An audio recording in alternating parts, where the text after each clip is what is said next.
For 47 years, Iran has been known as the bully of the Middle East, but they are not the bully any longer. They're on the run. As Donald Trump boasts that Iran is on the run, is IRGC now delivering a deadly reality check that shows US troops are still very much in Tehran's crosshairs? When the IRGC claims more than 500 American soldiers were hit and hideouts in Dubai were struck, is Iran turning the glittering Gulf hub into the newest battle zone of this war? Why has Dubai, long sold as a safe business haven, suddenly become the center of Iran's revenge narrative against US forces and their partners? And how did Iran manage to reach this deep into America's regional footprint, from secret hideouts to logistics ships and drone depots? Is this Iran's biggest revenge strike of the war so far, or just the opening act in a much deadlier confrontation still to come? As Trump declares that Iran is on the run, the IRGC's latest wave of claimed strikes delivers a brutal reality check on just how contested the region still is. On March 28, IRGC commanders claimed that more than 500 US soldiers were hit in their newest round of operations across the theater. Spokesman Ibrahim Zolfagari alleged that American troops abandoned their regular bases and scrambled into two secret hideouts in Dubai. According to his account, one of those locations was sheltering more than 400 US personnel and the second housed over 100 at the time of the attack. He claimed both sites were then hit by precise missiles and drones launched by IRGC units, turning safe houses into targets. Zolfagari went further, saying ambulances ferried wounded US soldiers and commanders 4 hours after the blasts. Tehran is now warning Trump that the region will turn into a graveyard for American soldiers unless US forces back down. We had previously warned that the aggressive US Army, due to the powerful offensive of the armed forces and the destruction of its bases in the region, has fled and is hiding outside its bases. Trump and the commanders of the U.S. Army must have clearly understood that the region will turn into a graveyard for American soldiers, and they will have no option but to surrender to the divine will of the heroic people and the brave fighters of Islam.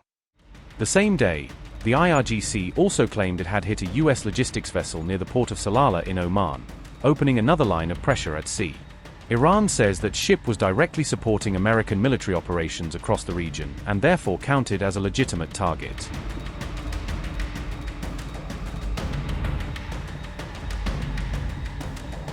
At the same time, Tehran claimed it had destroyed a Ukraine-linked anti-drone depot in Dubai that was allegedly backing US forces. The IRGC says that facility supported American operations and was housing 21 Ukrainian personnel when its missiles and drones hit. Emirati officials, for their part, reported intercepting 20 ballistic missiles and 37 drones from Iran on March 28, underscoring how intense the barrage was. These claims about strikes in Dubai surfaced just as Volodymyr Zelensky arrived in the UAE for high-stakes talks on security. Zelensky met Mohammed bin Zayed to discuss Iran's ongoing strikes and the economic shock from the Hormuz blockade.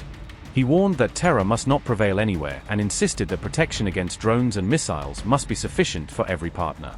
Kiev now says its drone experts are already working with the UAE, Saudi Arabia, Qatar, Kuwait, and Jordan to help counter Iranian threats.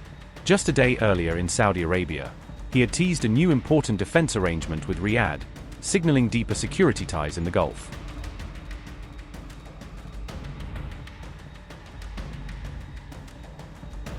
These claimed attacks on US soldiers come as the Pentagon quietly prepares to surge more Marines into the region. Reports suggest elements of the 82nd Airborne could be earmarked for operations targeting Iran's key Karg Island. Washington is said to be weighing a dramatic move, seizing Karg itself, to force Tehran to reopen the Strait of Hormuz. Karg handles nearly 90% of Iran's oil exports, making it one of the most strategically valuable pieces of territory in the Gulf. In response, Iran has reportedly laid mines and hardened its defenses around the island to brace for a possible US landing. Yet on March 27, Trump told supporters that Iran is not the bully any longer and is being crushed by overwhelming US power. He went further, boasting that Iran is begging to make a deal and has quietly sent 10 ships of oil as part of back-channel arrangements. For 47 years, Iran has been known as the bully of the Middle East, but they are not the bully any longer. They're on the run. We're crushing Iran currently as we speak. I just looked. We had another big day. We hit them. They don't know what's happening. Remember this. They lied about 3 days ago. I said, yeah, we're negotiating with Israel. We are not negotiating. They're being hit so hard, anybody would be negotiating. They are negotiating. They're begging to make a deal. They're begging to make a deal. Turned out I was right. They were negotiating, which they admitted 2 days later. And in order to make up for their misstatement, they said, we're going to send you 8 ships of oil.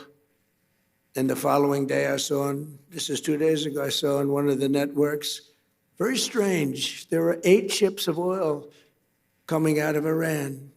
And then they actually said, we're going to add an extra 2. And they added an extra 2, so we had 10 ships. And then people realized we were actually negotiating. And we're negotiating now, and it'd be great if we could do something, but they have to open it up. They have to open up the Strait of Hormuz.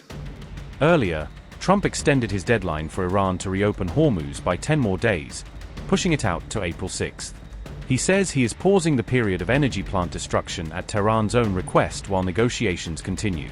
All this unfolds while Iran flatly denies begging for any deal, and keeps up its strikes from Hormuz to the wider Gulf, daring Washington to match words with reality. I declare with absolute certainty that there are no negotiations or talks with the American side. However, for a few days now, the American side has started sending various messages through different intermediaries, with messages being delivered through our friendly countries, and we, in response, announce our positions or give the necessary warnings. This is neither called negotiation nor dialogue, nor anything. It is simply an exchange of messages through our friends. We reiterated our principal positions in this exchange of messages and, in some places, issued warnings.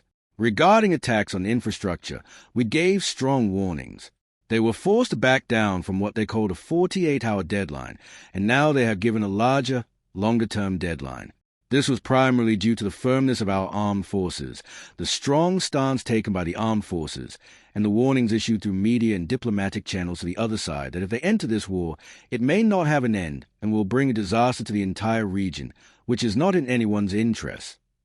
The exchange of messages through friendly countries or through various individuals. This is neither called talks nor negotiations. It has existed, and ideas have been put forward. Now, I saw that in 1 or 2 posts, they called it something like 15 articles or such things, presenting these in the form of various ideas, all of which have been conveyed to the highest authorities in the country, and if a position need to be taken, it will definitely be determined. Our policy at the moment is to continue resistance, to continue defending the country. We have no plans for negotiations, and no negotiations have taken place until now. This war is neither Iran's nor America's war. It is Israel's war.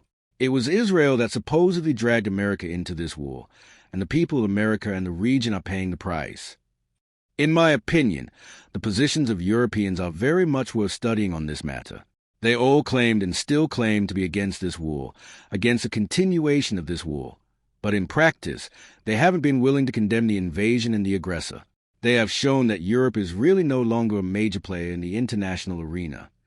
Peace through power, through force. What does this mean? It means that I will achieve the peace I want through force. It means that force is dominant, and this is another expression of the law of the jungle. Whoever has more force will impose a peace that they think is good for them, and in reality, they are taking the world in a direction where all countries will conclude that they must only have force and power, or else they will be trampled upon. The enemy that was seeking our unconditional surrender is now talking about negotiations, requesting negotiations, and mobilizing its highest-ranking officials to come and negotiate with the Islamic Republic. This means accepting defeat.